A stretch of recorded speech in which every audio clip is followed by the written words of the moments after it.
sejahtera untuk kita semua.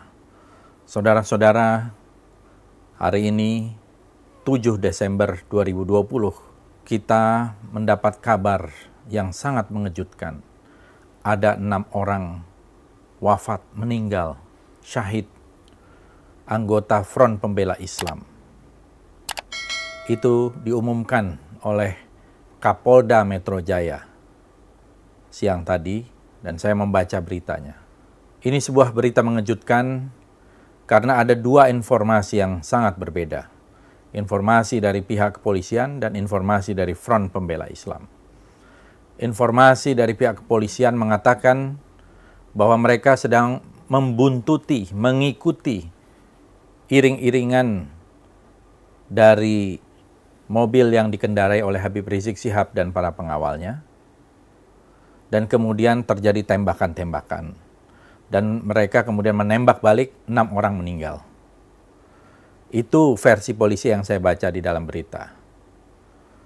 Versi FPI mengatakan Habib Rizik Syihab dan keluarga sedang menuju ke wilayah Karawang Timur, paling tidak itu di tol Karawang Timur, dan dihadang oleh orang tak dikenal. Artinya orang itu tidak menggunakan identitas atau seragam.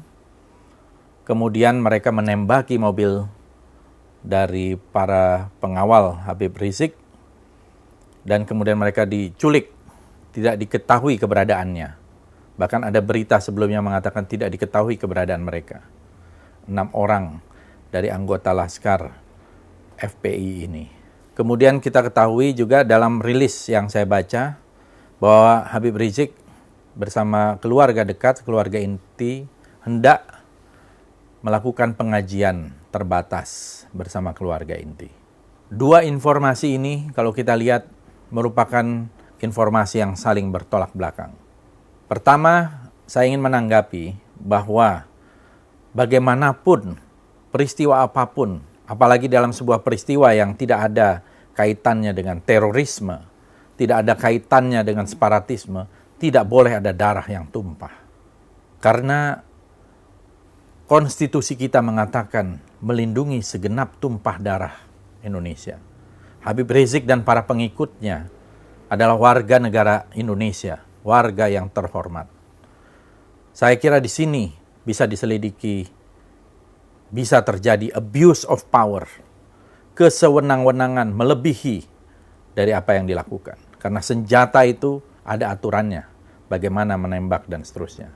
Saya yakin bahwa Habib Rizik dan para pendukung Habib Rizik adalah orang-orang warga Muslim di Indonesia yang cinta damai, cinta kepada tanah air, cinta kepada bangsa ini.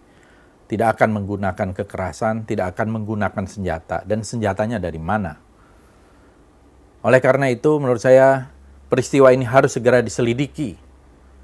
Kalau perlu oleh sebuah tim yang independen, tim gabungan pencari fakta yang independen, sehingga betul-betul terungkap siapa yang melakukan kesalahan. Saya bersaksi bahwa Habib Rizik adalah orang yang baik, orang yang banyak pengikutnya, dan saya yakin beliau cinta kepada tanah air. Tetapi belakangan ini dengan kedatangan beliau yang mendapatkan sambutan dari lautan manusia, kelihatannya ada yang merasa terganggu. Bahkan ada 2 Kapolda yang dicopot dan 2 Kapolres yang juga dicopot. Kenapa Habib Rizik harus dijadikan momok, harus dijadikan musuh dari aparat keamanan kita, dari pemerintah kita? Ada apa? Saya melihat Habib Rizik dicintai oleh banyak orang. Tidak mungkin ada yang menjemput datang bersusah payah ke bandara sebanyak itu. Lautan manusia, ratusan ribu bahkan jutaan. Tidak mungkin orang mendatangi Habib Rizik ketika di Mekah. Para jamaah umroh, para jamaah haji datang ke rumah beliau hampir setiap hari, ratusan orang. Dan juga didukung oleh ulama-ulama yang ada di Saudi dan juga di Timur Tengah. Ada apa dengan aparat penegak hukum kita? Kenapa berusaha mencari-cari kesalahan? Soal kerumunan, sudah jelas ada aturannya, sudah ada denda yang dibayarkan 50 juta.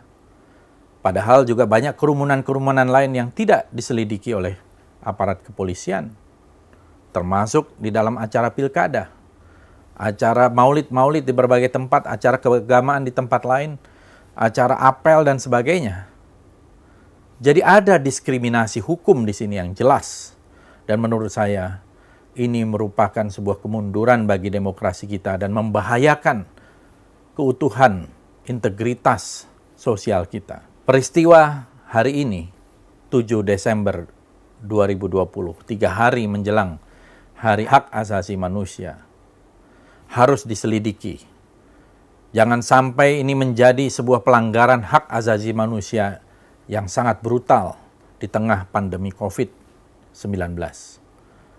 Nyawa kelihatannya begitu murah dengan tembakan peluru dari aparat kepolisian. Padahal peluru itu datangnya juga dari rakyat.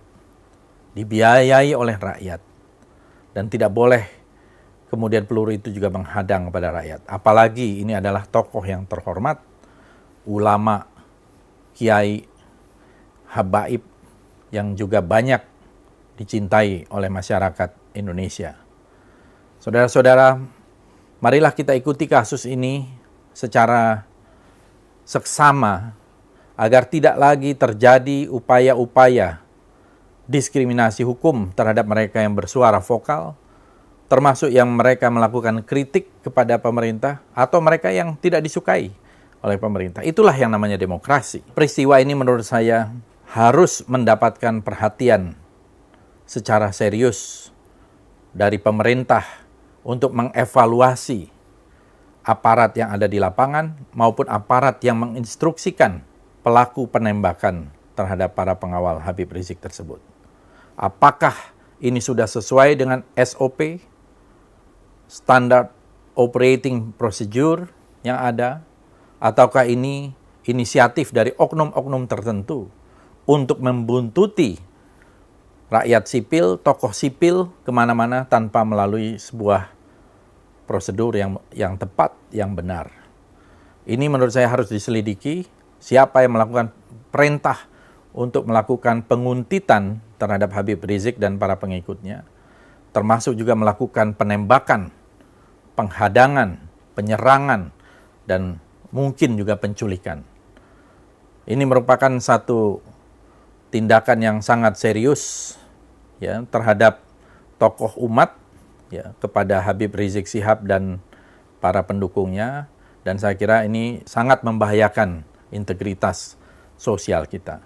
Kita seharusnya menciptakan satu iklim yang damai, iklim yang sejuk, dan membangun persatuan tanpa sebuah prasangka dengan menerapkan keadilan.